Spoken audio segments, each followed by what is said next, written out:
Today we'll solve one question on cash book.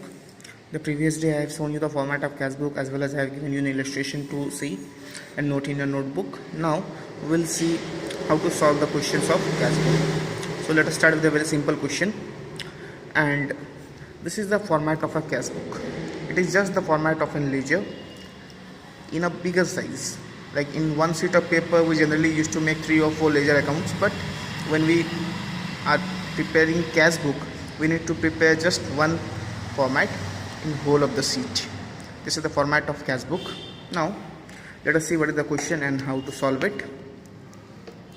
The first is on 2016 May 1st, commenced business with cash 25,000. In a cash book we have two sides, debit and credit. Here date, receipts, LF amount, date, payments, LF and amount. In ledger we write particulars and particulars both the sides, but here we write receipts and payments. So on 2016 May 1st, the first was commenced business with cash. So the journal entry with commenced business with cash will be cash account debit to capital account. Since it is already a cash book or a ledger, so cash account is debited to capital 25,000.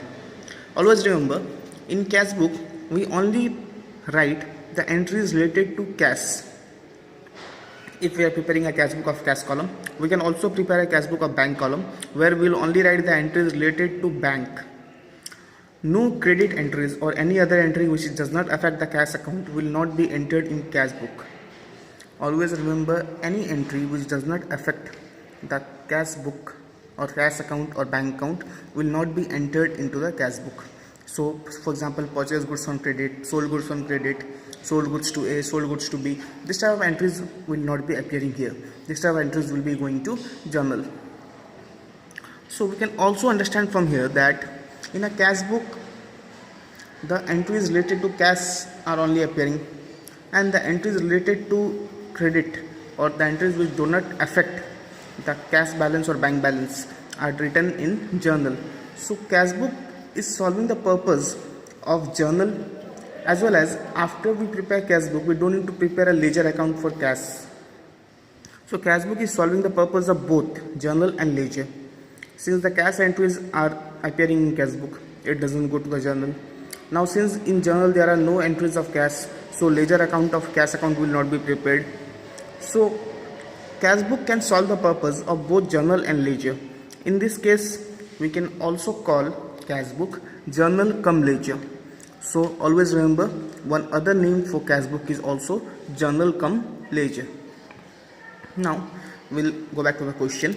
The first entry we have done. The next entry is on May 3rd, bought goods for cash 10,000. Here we are buying goods for cash rupees 10,000, so we'll make the entry on the credit side since we need to pay cash for that. On 2016 May 3rd, by purchase account 10,000. Thereafter we have paid carriage 200 and sold goods for cash 6,000. So carriage is a payment on May 3rd itself, so by carriage 200, and we have sold goods for cash. There will be getting cash, they will be receiving cash, so it will come on the debit side. The journal for sold goods for cash will be cash account debit to sales. So this is cash account, this is the debit side to sales account rupees 6,000. The next is receipt from Ram rupees 1,000.